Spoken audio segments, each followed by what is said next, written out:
So in this particular training video, I will talk about the most important question and the most common question that I have been asked on all the different forums, and a lot of people have asked me to discuss about the basic document structure, the basic set of documents. How can we prepare the set of documents? How can we prepare the basic documents for any of the documents which are there for the ISMS, because ISMS has a lot of documentation, and I'm sure that all of you out there are aware about this fact. And when we talk about documentation, there is a set of formats, there is a set of structure. Hi there, this is Love Johar. Thank you so much for watching this channel so far, and thank you so much for all the new subscribers which have subscribed to this channel. So in this particular training video, I will talk about the most important question and the most common question that I have been asked on all the different forums, and a lot of people have asked me to discuss about the basic document structure, the basic set of documents. How can we prepare the set of documents? How can we prepare the basic documents for any of the documents which are there for the ISMS, because ISMS has a lot of documentation, and I'm sure that all of you out there are aware about this fact. And when we talk about documentation, there is a set of formats, there is a set of structure, and this structure defines how exactly can you actually document all the different things which are there in a document, how exactly you should present this document. So today I will discuss about the basic structure of all the different types of different policies which are there, all the different types of ISMS documents, and the things that I will discuss today will remain same for all the different types of documents. Whichever document you will prepare in the ISMS journey, this structure will remain same for all the different documents. And let's start this discussion. Okay, so today we will discuss about the basic structure of ISMS manual document, which is also called as the ISMS policy document, which is also called as the security policy document. So these are the three different names by which you can actually call this document, and this is one of the most important documents of ISMS. And why I am saying that is because most of the companies, the first thing that they do is that they actually define this security policy. They actually define the main core security policy on which they revolve all the different documents. They basically set some unique guidelines in this particular policy document. Okay, and some of the companies call it security policy document, the other companies call it ISMS manual document. More or less it's one and the same thing. However, there are some differences in a security policy document and ISMS manual document, and I will discuss that later. But for now, the structure is same. Okay, so for both the different documents, and you can use this basic structure.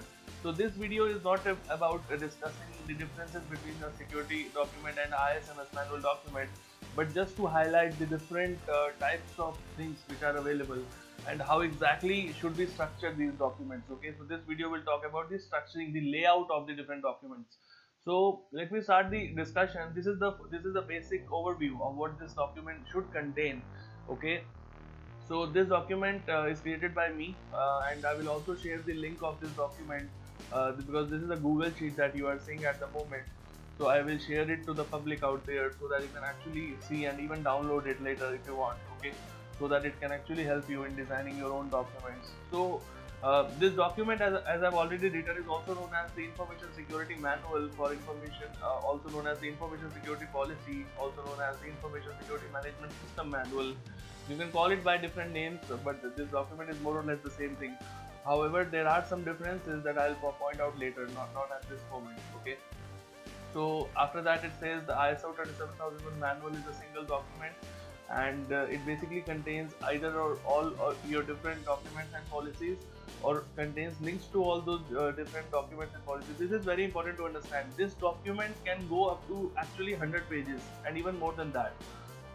If you want all the different policies and procedures to be actually contained within this document. Okay, If you do not want that, and if you want this document to be precise, then you can actually only provide some reference links over here, and actually provide some links to those different documents which you have placed either somewhere else, or or on a different document. You can actually provide those links over here, and do not actually create those documents over here in this particular document, so as to reduce the length and the number of pages. Okay, that's why this is important. Okay. Okay, so after that, this is written that this is a group of all the different documents that are produced for your ISMS implementation. A single manual which you can actually refer to in case you need to refer to anything back in terms of your ISMS. This will be a central document for your entire ISMS family of documents, linking everything centrally. So this is the core document. If I talk about the ISMS manual, this is the one of the core documents of ISMS. Usually the first document that any company would actually go out and prepare. So that's why it is very important, and all the different documents are linked to this document. You can actually link them, or you can actually combine all those different policies and different procedures in this document itself. Okay. An important note before I proceed and discuss all the different types of things that we will be covering in this particular document. There is an important note, and make sure that you understand this properly.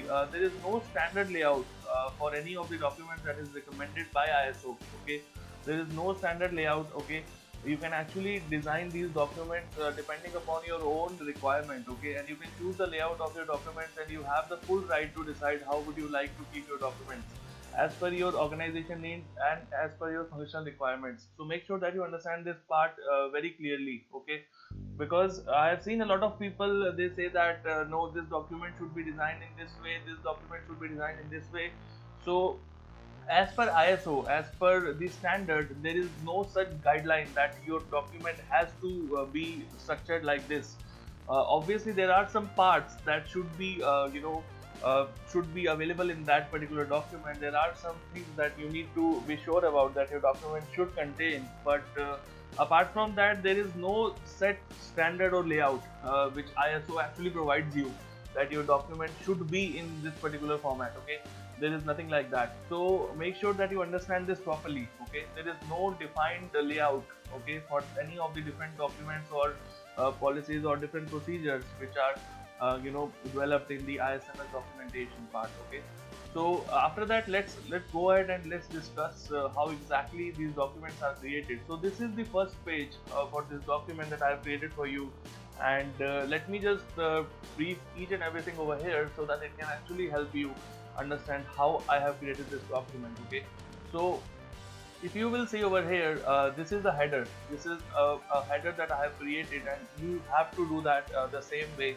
for your documents. And this structure that I am discussing over here today is applicable to any and all of the different documents that you will be actually preparing throughout your ISMS journey. So make sure that you understand this properly. Over here, you should actually provide a document name or document number, so that you can refer this particular document anywhere in the future, or in the different other documents that you might be preparing. Okay, so you have to make sure that you reference this document using this document name or this document number. This is very important, and make sure that you provide a unique number over here, and this number should be unique to all the different documents that you will be preparing in this ISMS journey. Okay, so make sure that you understand this part properly. And after that, this part in red that you see is your company name, also known as the organization name, also known as the firm name in which you are working, or for which you are actually preparing this document. So make sure that you provide this company name over here, or for which you are actually preparing this document. And after that, over here you have to mainly mention the name of the person who is actually preparing this document, who is the author of this document, so that in the future, if you want to refer to any of the things which are written over here, you can actually go and speak to that person, or actually refer back to that person for any of the queries that you might have in this particular document. Okay, so these three things are mandatory. Again, by mandatory, it's not recommended by ISO, but this is mandatory, that I believe that it should be there. Okay, that's why I'm calling it mandatory. Don't consider, if you do not want to place the company name over here, you can actually place it in the footer as well. So there is no such requirement that company name should come in the header itself. Again, this is how I feel it should be. Okay, So this is how the header should look like. And after that, this is the first page of this document. This should actually brief the name of the document that I have fairly written over here, and anything that you will see in red in this particular document that I will be discussing today is basically something that you can actually use as per your own requirements. Okay, so which means that anything which is written in red, it can be actually tweaked. It can be actually, is basically alternative. You can actually enter your own company name over here, and you can actually enter the company details and location. So this thing is a variable. Anything that you will see in the red is a variable. You can actually change it as per your own needs. Okay, you can actually modify these fields in red. So anything that you will see red in this document is actually modifiable by you as per your need. Okay, again, the created by field, this can be modified by you. Okay, you can actually modify this field, and you can actually write the name of the person who has actually created this document. But having said that, the first page for this document should look like this. This is the only thing that should come in the first page of this document that you will be preparing. That's it, nothing else. And after that, the footer. Here comes the footer. Okay, so if you are able to see this footer says that you have to specify the classification of this document here, whether this is an internal document or confidential document, or what kind of information classification are you using over here. So it would be a good practice, I would call it a best practice to write like something like internal document or confidential document over here, just to make sure that the people who are reading this can actually understand the type of information that they are referring to. Okay, if you are not sure how exactly you can classify the different documents, I have created a separate video for information classification, in which I have actually discussed how exactly can you classify the different types of information. So there you can actually go and you can actually refer back to that particular video on this. Okay, so after that, coming to the second page of this document, this is how the second page should look like. Okay, this is how the second page should actually look like. And this second page of this document should actually refer to some of the document details.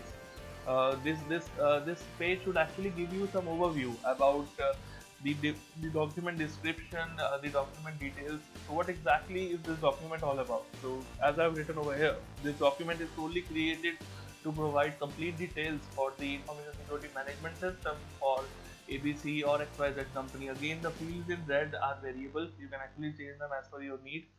So after that, you can see that the second field that I have written over here is the version history with version date. So you can actually type the versions, because these versions will keep on changing. Okay, as you will keep on revising this document, the versions will keep on changing. For example, if today I am working on a version 1, then if tomorrow if I make some changes, then it will come to version 1.5 or 2, depending upon the type of change that you will do. Okay, so this is how the versioning process works. If you have any questions on how the versioning process works, please feel free to comment below, and I will be happy to provide another video for that. But this is important to understand, that you have to revise the version of the document as and always, whenever you are making any changes to this document, make sure that you revise this version. This is very important. Otherwise you will lose track. Otherwise you will not be aware about the types of changes that you have done in the past. Without the versioning, it is very difficult to understand what kind of changes have been done in the past on this document. Okay, so after that, we have the last review date. The last review date is when has this document been reviewed the last time. For example, has it been a year that someone has not even looked at this document? When has someone actually reviewed this document? You have to write the date over here. Along with the review date, you have to write the name and designation of the person who has actually reviewed this document, because it should be someone from the higher authority, and it should not be someone like from the middle management, or someone from the IT guys, or anyone can just review it. It should be a particular designation, a particular role or position, who should review this document periodically. This is important, and make sure that you understand this properly. Okay, so after that person has reviewed this document, this should also have an approved by or authorized by field, and this should designate that after this review that this person has made, or after that version change that this person has made, and who exactly is the person who has authorized these changes. Because yes, someone can review the document, someone can update the version by making some small changes, but who was the person who has actually approved or authorized these changes? Okay, here you have again, you have to mention the name and the corresponding designation. So this person, so this person over here should actually approve this document after authorizing, what kind of changes have been made. This is very important. After that, the last document details section part should contain the document owner. This can be separate from the document creator or the document author that we have discussed over there in the previous couple of minutes. But make sure that you have to highlight this. This is very important because document owner is the whole and sole custodian of this document, and he or she is the only person who is actually in charge of the entire document. Okay, so any and all changes that are there in this document cannot be there without the knowledge and understanding of this document owner. So this is very important, and make sure that you highlight this part in your document details section. So after discussing the document details section, there are a lot of different times when people ask me that how exactly do you maintain a record of this versioning, because I've already discussed about versioning previously. So I've also provided a brief snapshot of how the versioning should look like. Okay, so here I have also written that you can actually maintain complete revision history in the following format, but I would personally not recommend keeping the complete revision history and changes made to this document here in the second page. So we can actually cover this information in this document separately, either in a separate annexure item or in the main index items of this document, depending upon our convenience. So what I mean by this is, this is not recommended that you provide all this revision history details along with this this previous table that we have discussed. This is not a mandatory requirement that you have to provide to both these different tables on the same page or together. You can actually keep it on in a separate page within this document, or in a separate annexure altogether. But yes, this information is important, so that's why I have written it over here. This is versioning, this is how versioning works, and this is how you can actually keep a track of the revision date and revision history of what and all changes have been done to your document which you have prepared. Because yes, changes will come and there is no way that you can stop these changes to come. But having said that, what is the mechanism that you have in place where you are actually tracking these changes? So for example, on the 6th of January 2018, I have created this document. So I have written this date of document creation over here, and this is the version 1 which I have created. And let's suppose that I am a BISO of a company, which is the Business Information Security Officer, okay, of a company. Let's assume that for now. And so that's why I have made this revision made by name and designation by myself. Okay, but after that, whatever changes I have done or whatever document I have created, it should be approved by, okay, it should be approved or authorized by the corporate information security officer. Or here you can actually write depending upon your own organization, you have to write a particular executive role person, or a particular stakeholder in the company who has a higher authority, who can actually take responsibility of this task of approving and authorizing this document. Because this step is very important. If this step is not followed properly, the entire document management framework will fail. Okay, so make sure that you have a proper person name along with the name and designation of the person who is actually in charge, okay, of this document. He is the basic owner. Here is the basic owner of this document. You can actually refer to this person as the owner of this document. Okay, so after that, let's say on 27th of Jan, I have made some changes in the section X of this document on page Y, for example. Okay, this is just X and Y are variables that they can change depending upon their requirements. So the version number 2 then gets created because of my changes, and it can be me, or again it can be someone else. It can be a local information security officer. It should not be a case that only business information security officer would have access to this document.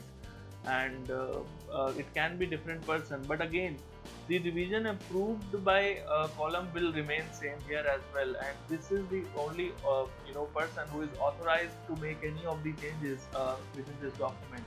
This person will remain same in all the cases because he is the owner. Make sure that you understand this properly and watch this video again if you are not clear about this step. Okay. After that, let's see what else is there in this document. Okay, after that we have index, which is a table of contents. So just to avoid the length of this video to be a long video, I am only discussing a couple of index items over here, and in the future videos I will discuss more index items so that we can actually cover the entire documentation of how exactly ISMS works. Okay. As far as the documentation is concerned, how can you prepare these documents and what are the different structures in which these documents can be created. So for simplicity, I have only considered two different index items in this particular training video. One of them is the document information or document introduction, some people call it, and some people also call it the purpose, but purpose should come to second and not on the first item.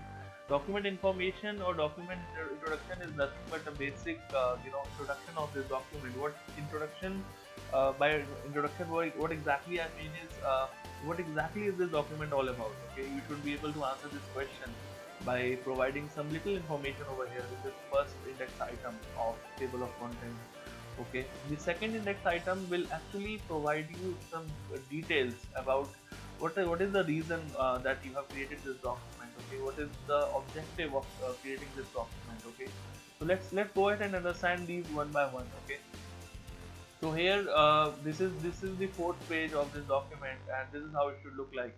Okay, so document information or document introduction, you can call it in a different manner as per your requirements, but this section should actually highlight some important things. For example, when documenting and writing this section, you have to basically try to help your audience. By audience I mean all those users who will be reading this document, and provide them a brief introduction about this document. You have to provide the readers of this document some brief glimpse about the introduction and implementation of ISMS within your organization. Again, X, you can actually write your organization name to make them aware about the incorporation of this standard within their organization. So this is what the document information section in this particular document should contain. This is the type of information that this section should contain, but it might be difficult for some newbies to understand this. That's why I have also created a sample page for this, so that it can actually help you understand what exactly I am looking at. So this is a sample draft page that is created by me just in order to help you what this introduction section should contain. Okay, so this introduction section should have something like management of organization X has analyzed and assessed the requirement and need to develop and build the information security management system for their company. Okay, you can actually write it in a different format, but this is how I think it should be. This approach will help the organization X to update and correct its current security posture and adopt a structured approach towards the information security. So basically, you have to highlight the importance of information security, why you are implementing ISMS. Okay, this security manual provides. Now here comes the introduction part. What exactly can you find in this security manual? Okay, the security manual provides the basic best practices and framework which organization has adopted for implementing a complete information security management system that complies with the ISO/IEC 27001 2013 standard. Okay, all the security controls that are defined within this document are completely aligned with ISO/IEC 27001 2013 Global Information Security Standard. You have to make sure that you write this part, okay, so that your document is compliant. Okay, the document mainly details. This document mainly details the information security management system for organization X, which includes employees, third parties, contractors, interns, all the different types of employees which are working in your company, and all the different information assets which are owned by and are in and your company is custodian of. Okay, so this particular section will actually highlight the scope, how exactly vast is the scope of this particular document, you can also write the scope separately. I will discuss about that in the future video, but this is how it is actually referring to the scope in a little smaller way. So it is actually referring to all the different employees which are working in this company, and it is also referring to all the different assets which are owned by this company. So here you are actually touching the scope of this document. Okay. So after understanding this first section of document introduction, let us see what is the next point. I think I have already discussed with you that the second page should actually contain the document purpose or document objectives. What is the objective of creating this document? What is the purpose for you to actually create this long documentation? What will you get out of it? What does ISMS want you to achieve by creating this document? So when documenting and writing this section, you have to basically try to answer the following questions. Here in this section, you need to define and make sure that your audience who is reading this document understands the reasons why you have created this document. What is the need for the creation of this document, and how will this document help and benefit the audience and the organization for which it has been created? Okay. What is your objective and end goal by creating this document? Okay. How can this document introduction of ISMS and ISO 27001 framework complement your current processes and functions and help in the overall growth and safety of your organization from all the current information security risks which are out there? This is very important. So make sure that you understand all these questions first. So these different questions will actually help you in order to answer this section. So this is what this document purpose and document objective section demands. Okay, these are the different questions that you should think about while actually documenting this particular section.